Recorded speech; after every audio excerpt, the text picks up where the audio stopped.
world filled with negativity, there shines a beacon of hope. Welcome to Spanning the Need, your source for uplifting stories from the Mahoning Valley. We believe in inspiring the uninspired. Join us in spreading joy one story at a time. Submit your good news today. Spanning the Need, inspiring the uninspired. Hi everyone, welcome to Spanning the Need, good news stories across our valley. Today, we have a great guest today, the president of Youngstown State University, Bill Johnson. President Johnson, thank you for joining us today. You're welcome, Tony. Good to be with you. I know it's busy schedule. You've really only been in office for this president probably 3 weeks. This is day 4 of week 3. So yeah, I'm still in the learning curve and seeing more and learning more every day. Well, we talk a little bit about you got installed as YSU's president from past Jim Tressel, who was president for I think about 8 to 10 years, give or take. I could be off on the numbers. But talk a little bit about your background, okay? And talk about what made you come to YSU. Well, first of all, I told the board, if they expect me to fill Jim Tressel's shoes, they're barking up the wrong tree, because I don't think anybody can fill Jim Tressel's shoes. Once in a lifetime. And Jim is a legendary figure here at Youngstown State and in the Valley for a lot of different reasons, right? We know what those reasons are. But here at Youngstown State, he did a great job over the tenure that he was here, building a foundation that is ready to go. A strategic plan for YSU to be sustainable in the future. So I'm just really, really excited about being here. He and I came to this position through a very, very different career path. He came, of course, through coaching. He coached here in the 90s, right? And then he went to late 80s, early 90s. 80s, 90s. He went to Ohio State and then circled back around here as president. That's only fitting. I come from a very different career path. You know, a farm to the Air Force, to owning my own companies for about a decade, to working in corporate America as a chief information officer of a globally public global manufacturing company, and then 13 years in the U.S. House of Representatives. So a very different set of life's experiences and I dare say skill sets as well. And we talk about that. You're in your 3rd week for coming in at YSU.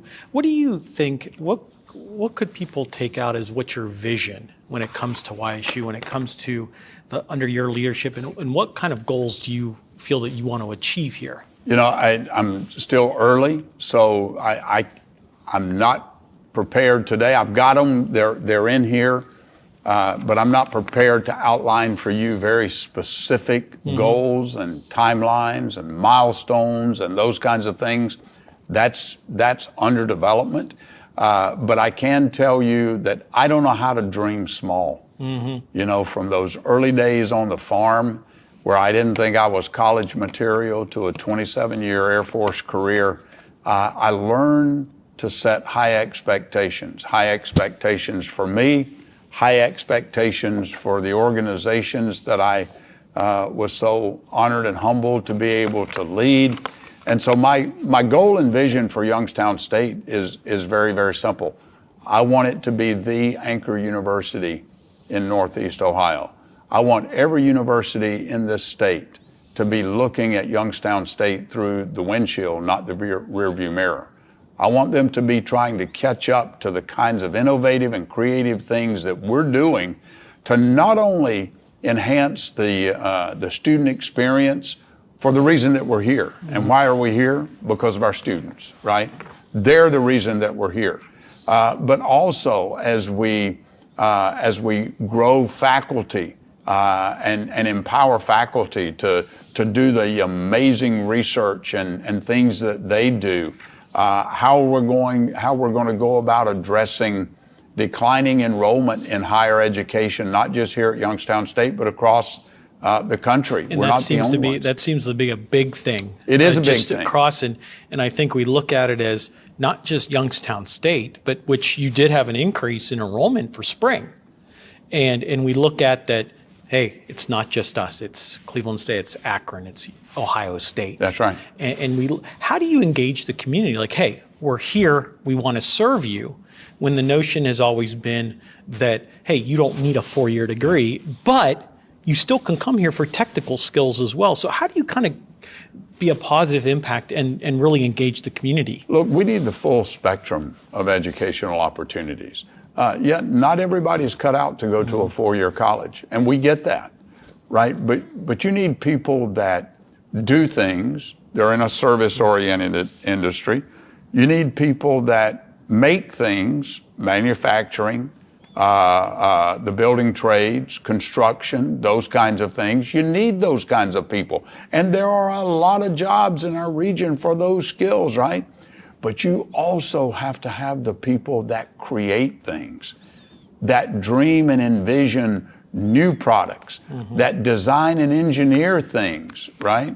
So you got to have the full spectrum of education to compete in this very, very complex, digitally connected global economic environment that we're in. You got to be able to do business today as a business person in China and India and Australia and Indonesia and throughout the Middle East and Europe, South America, Canada. You got to be able to do business all across the globe like you used to do between counties and communities here in the Valley. Well, and we look at that as when you look at success, and there are plenty of great graduates of Youngstown State University. 131,000 of them, to be Yeah, exact. I'm a graduate, bachelor's and a master's. I know your exec is Tim, is a graduate of here. I was talking to him a little bit ago, and it's like we have that duty to serve. Right. And how do you look at student success here? We talk about what kind of support and student success do you look for academically or personally during their here at college? Look, our job is to teach students how to think critically. The challenges of tomorrow, the challenges of today are big. The challenges of tomorrow are going to be even bigger. You've got things on the horizon like quantum computing and Right. Artificial intelligence and autonomous vehicles and sending a man, a man or a woman, maybe both, to Mars. So we've got a lot of challenges to meet in the future. So helping our students, what's that new brand we have here? Know why. Right. Know why Youngstown State is the exceptional place for you to come and pursue your education, your own version of the American dream, your dreams and ambitions on your own terms. Our job is to create an environment for that student experience where they can excel. And that's what it's all about. If it weren't for our students, there wouldn't be a Youngstown State. Exactly. And we look at it as students kind of run this That's facility in a variety of ways. I was fortunate enough to be a part of Youngstown State as a student organizations. I learned a lot of time management and some with the people I met and a variety of people. And we look at, we talk about student success. Comes student success is the great staff and faculty that are here. So how do you envision collaborating with them to do this, to teach our kids?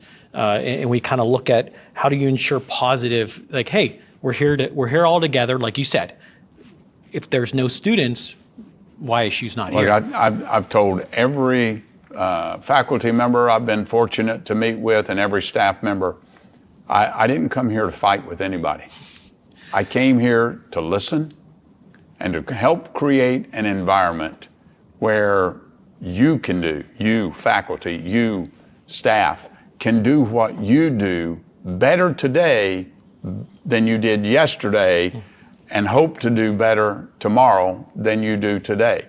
I've told everybody that's employed here, If you're not waking up every single day excited about going to work, excited about being empowered to be all that you can be here for these students, if you're not excited about that, then I'm not doing my job. And you need to come and talk to me about where we're missing it, because we need a faculty and a staff, and we've got that today, that's excited about today, excited about the future, and can communicate that to our students. And we talk about building that great core here between students and faculty. Now, as new president, that means, hey, you have to be in the community, partnering with organizations and businesses. And what does that look like to you when it comes to, hey, I need to partner with the alumni, I need to partner with businesses? What is that? How do you plan to kind of strengthen the ties that we already have good strengths about with businesses using Youngstown State for internships? Sure. And how do you really build on that? Well, you can't do this job sitting in the office. You've got to get out. You've got to go where the students are.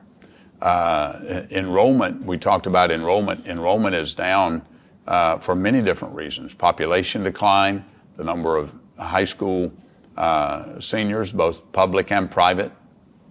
Many of them, they're not as many of them going to college. You've got homeschooling has increased by 50% since 2018. So you got a lot of students that are not even on the radar. So we've got to go out to industry, to where the students are, right?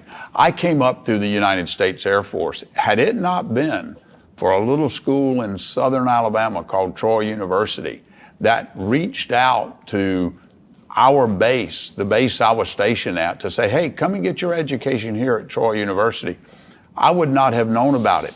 I want to make sure that throughout this region, coming up through industry, coming up through high school, that everybody knows that Youngstown State is a place where you can get a quality education for an affordable price and pursue your dreams and ambitions. And to do that, we got to go where they are, because it's a smaller pond with fewer fish in the pond. Right. And we're competing with all the other universities in the state for that Exactly. student population. And you talk about you got to fight for everything. That's right. Especially here in the Valley, where we talk about economic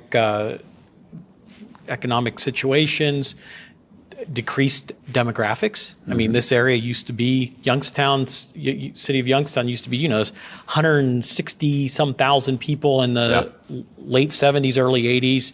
And now we're down to 60,000, give or take 62,000. So how do you kind of arrange that when everyone's going after the same pot? So how do you look at that in times of challenges and really promote Youngstown? It's the value proposition. Our tuition is about $2,000 less than most of the other institutions in this region. We have a great value proposition for students. We have a program where once you start, your tuition is fixed as long as you're here and you continue forward with your degree. Our graduate program is growing. Our international program is going. That's another part of the market that we're going to be trying to grow and expand, as our reach into the international students. Because across America, our population, we don't have a birth rate to replace the aging, retiring population. Right. So population decline is a big issue. So we need immigrants to not only come here and get educated, but come here, get educated, and stay here then, and become part of our workforce and live in our community. Because I remember when I worked here 22 years. One of the offices in my building was international, I think it was affairs at the time. Right. And it started out very little of foreign people come over, and Right. it just turned into a big, engineers, whatever, and that was a big success. Yeah. And you look at it that, like you said, how do you use that framework? And we look at it as, in what ways do you believe that we can value students across the pond or anywhere to come to Youngstown State? Because like you said, there's a lot going on. Yeah, well, first you got to go to where they are. They've got to know you exist to do that. So I'm looking very, very closely at our marketing and our communications process to make sure that we're putting our name out there. If they don't know you're here, how will they ever be able to come? But you said something a little earlier that made me think of something too. You know, we do live in a very, very complex digital economy. Technology is increasing at a rate that we've never seen it before. We go through generations of technology in weeks and months versus years and decades like we used to.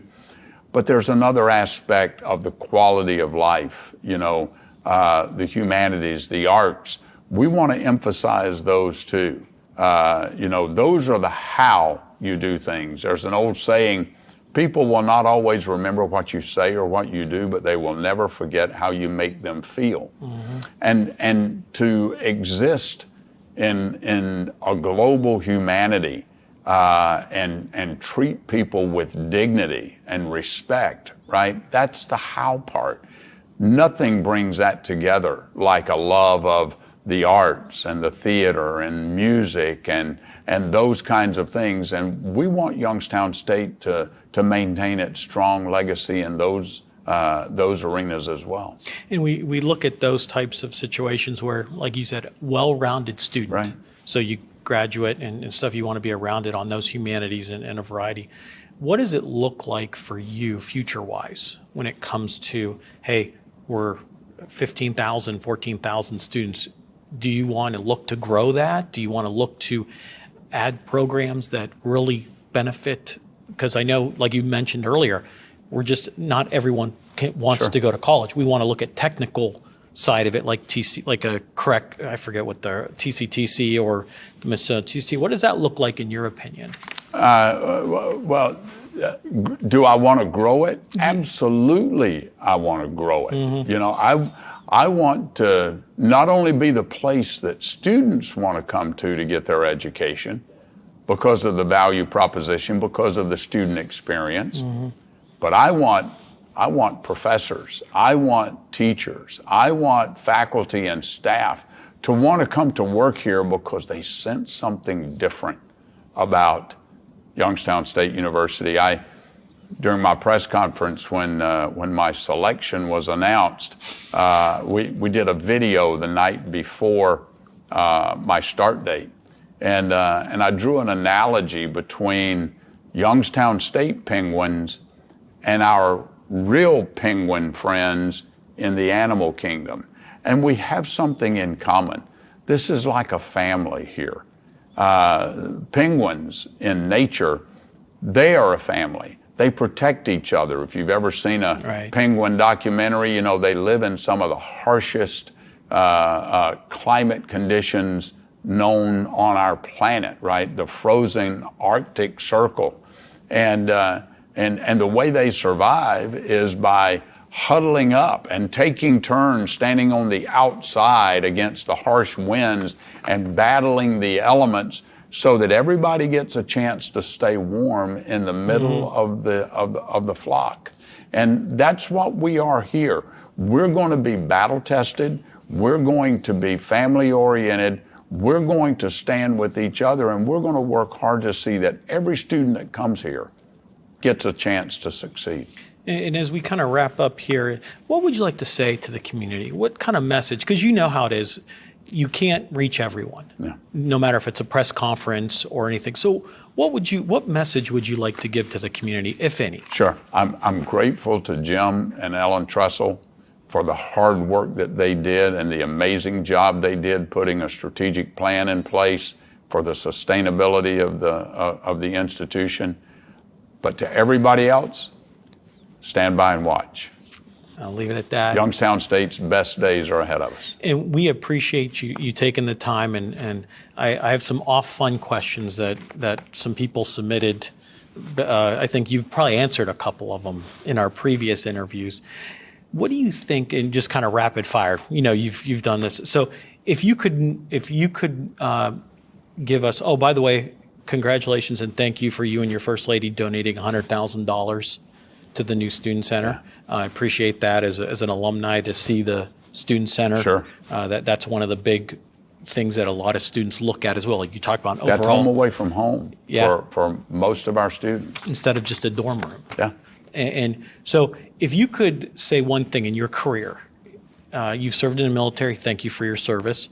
What's that look like, your best highlight accomplishment, just in general, marriage, kids? Oh my gosh, there's, certainly my family would be first to come to mind.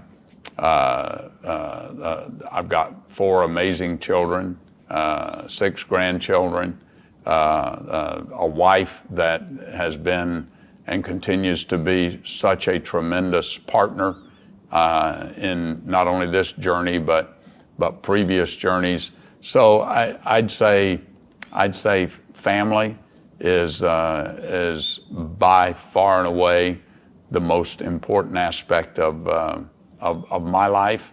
But goodness, I'd say to anyone looking to make a difference, be a mentor to someone. There's somebody out there in your circle that's kind of not sure, whether they're in the right place or pursuing the right thing and how to go about this or how to go about that. Look for somebody that you can sow into. That old cliche-ish, phrase, it's better to give than to take. That is very, very true. It's a lot more rewarding when you give part of yourself to somebody else. Service is in my blood, since I was a young adult. I think a lot is when it comes to service. Yeah. No matter what you're giving back, what you're serving. And so the last question I have for you, if there was one person you'd want to meet, past or present, who would that be and why? Well, there's actually 2 of them. I can't give you one. Okay, I'll take 2. Abraham Lincoln is a guy that I would want to meet. Abraham Lincoln, if it were not for Ohio, we would not be a nation today. I don't know if you're familiar with our history. Some history I am with him. There are 5 critical Ohioans that were part of Lincoln's inner circle during the darkest days of our nation's history. Ohioans. And they were all Ohioans. Yep. Salmon Chase, the governor and former senator from Ohio, that was his Treasury Secretary. Ulysses S. Grant, who had been kicked out of the Army as a captain, but during the Civil War rose to become the commander of the Northern Army under Lincoln. William Sherman, who was Grant's right-hand guy. Philip Sheridan, who was his other-hand guy. Those 3 generals prosecuted the Civil War. They were all from Ohio. Edwin Stanton, his Secretary of War. So you think about what it must have been like in our nation's capital when the Civil War was raging. All of the decision makers at the table were Ohioans. It's an interesting group if you really look That's back right. at it. And they not only held our country together, but if you go look at what Grant did during his 8 years as president, it's even more remarkable. So our state has a tremendous legacy of service and sacrifice, innovation.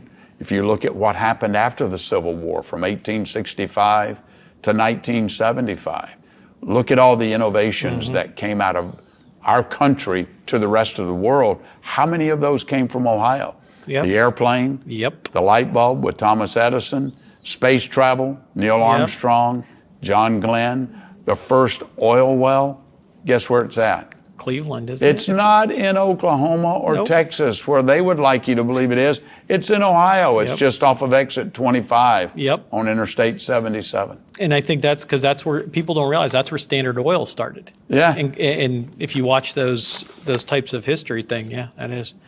That's right. And you talk about Abraham Lincoln, who would be your other one? Ronald Reagan.